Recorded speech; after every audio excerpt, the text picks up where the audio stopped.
Hello and welcome. Do you ever feel overwhelmed by your finances? Maybe you're not sure where your money is going each month, or you're worried about the future.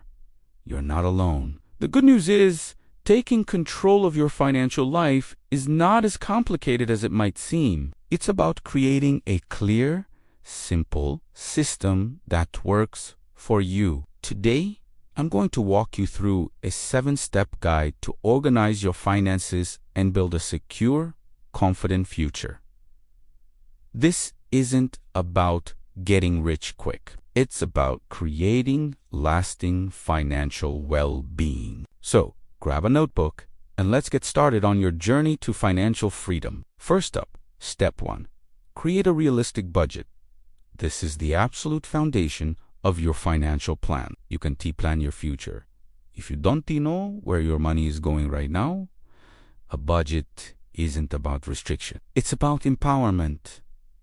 It's a tool that gives every dollar a job. Start by tracking your income and your expenses for a month. Use an app, a spreadsheet, or just a simple notebook. Be honest with yourself. Record everything, from your mortgage or rent payment to that morning coffee. Once you have a clear picture, you can start making decisions. A popular method is the 50-30-20 rule.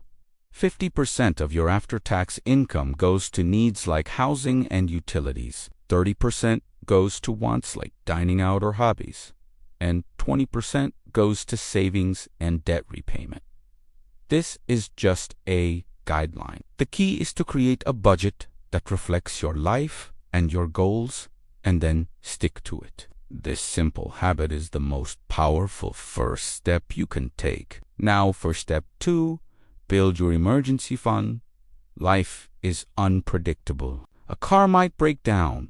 You could face an unexpected medical bill, or you might lose your job. An emergency fund is your financial safety net that protects you from these surprises without derailing your long-term goals or forcing you into debt. Your goal should be to save 3 to 6 months' worth of essential living expenses. I know that sounds like a lot, but don't be discouraged. Start small. Set up an automatic transfer of just $25 or $50 from your checking account to a separate high-yield savings account each payday. The key is to make it automatic, so you don't even have to think about it. This account should be liquid, meaning you can access the money quickly, but it should be separate from your daily checking account to avoid the temptation of spending it. As you watch this fund grow, you'll feel a profound sense of security. It's your personal financial bodyguard, ready to step in when you need it most. Let's move on to step 3. Tackle and manage your debt. Debt, especially high interest. Debt like credit card balances can feel like you're running on a treadmill. You keep making payments but don't seem to get anywhere. It's time to get off that treadmill. Start by listing all your debts, including the total amount owed, the interest rate, and the minimum monthly payment for each. Now, you have 2 popular strategies to choose from: the debt snowball or the debt avalanche. With the debt snowball, you focus on paying off the smallest debt first, regardless of the interest rate. Once that's paid off, you roll that payment amount into the next smallest debt. This method gives you quick wins and builds momentum. The debt avalanche method, on the other hand, is mathematically more efficient. You prioritize paying off the debt with the highest interest rate first. While it might take longer to get your first win, you'll save more money on interest over time. Choose the method that motivates you the most. The goal is to be strategic and consistent. Getting out of debt frees up your most powerful wealth-building tool, your income. Next is step 4. Understand and improve your credit score.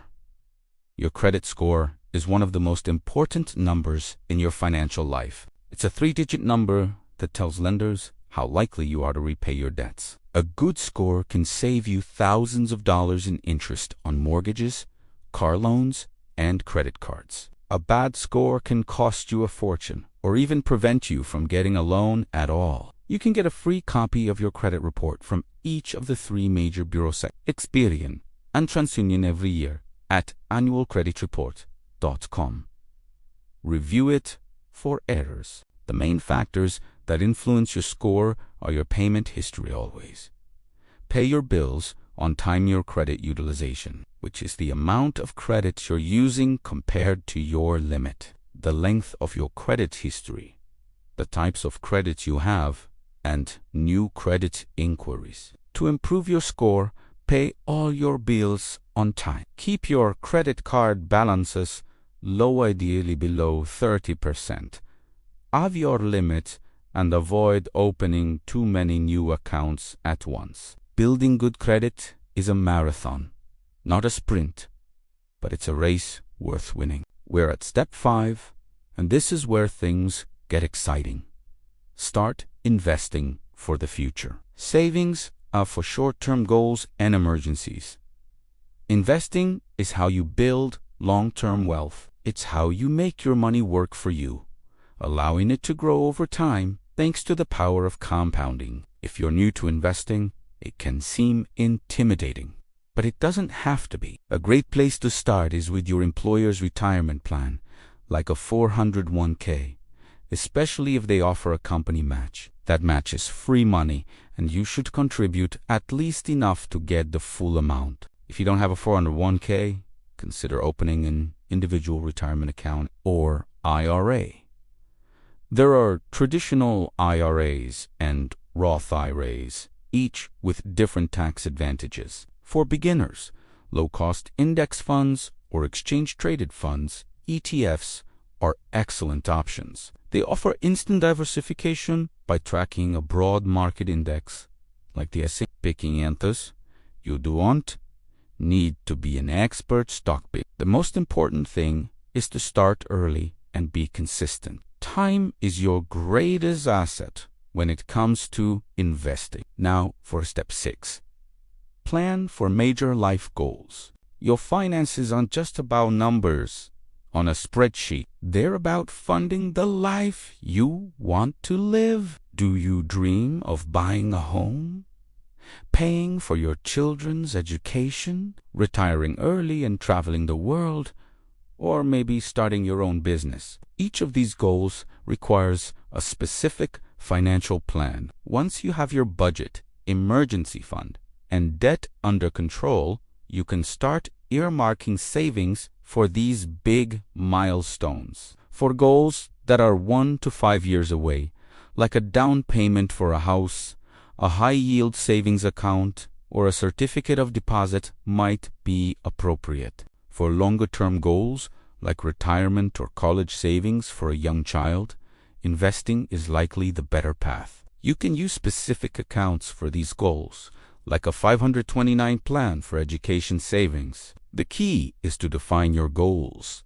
estimate their cost, and set a timeline. This transforms vague dreams into concrete, achievable targets. It gives your financial journey purpose and direction. And finally, step 7. Regularly review and adjust your plan. Your financial plan is not a set it and forget it document. Your life will change. You might get a raise, get married, you have children, or change careers. Your goals will evolve. That's why it's crucial to review your financial plan at least once a year or whenever you experience a major life event. During your review, look at your budget. Is it still working for you? Are your spending and saving habits aligned with your goals? Check in on your emergency fund. Does it still cover 3 to 6 months of expenses? Reevaluate your debt repayment strategy and your progress. Look at your investments. Are they performing as expected? Do you need to rebalance your portfolio? This regular check-in ensures that your plan stays relevant and effective. It allows you to make small course corrections along the way, keeping you on track toward your long-term vision of financial security. It's your annual financial health checkup. So, there you have it. A 7-step framework to take charge of your financial life. Let's do a quick recap. 1. Create a realistic budget to understand and direct your cash flow. 2. Build an emergency fund to protect yourself from life's surprises. 3. Create a plan to systematically pay down and manage your debt. 4. Understand and actively improve your credit score. 5. Start investing to build long-term wealth. 6. Plan for your major life goals to turn your dreams into reality. And 7. Regularly review and adjust your plan to stay on course. Taking control of your money is one of the most empowering things you can do. It reduces stress, creates opportunities, and gives you the freedom to build the life you truly want. Remember, the journey of 1,000 miles begins with a single step. Your first step might be simply tracking your spending for a week or setting up that first automatic transfer to your savings. Just start. You've got this. Thank you so much for watching. If you found this guide helpful, please give this video a thumbs up, share it with someone who might need it, and subscribe to our channel for more content on building a better financial future. We'd also love to hear from you in the comments below. Which step are you going to start with first? Thanks again, and we'll see you in the next video.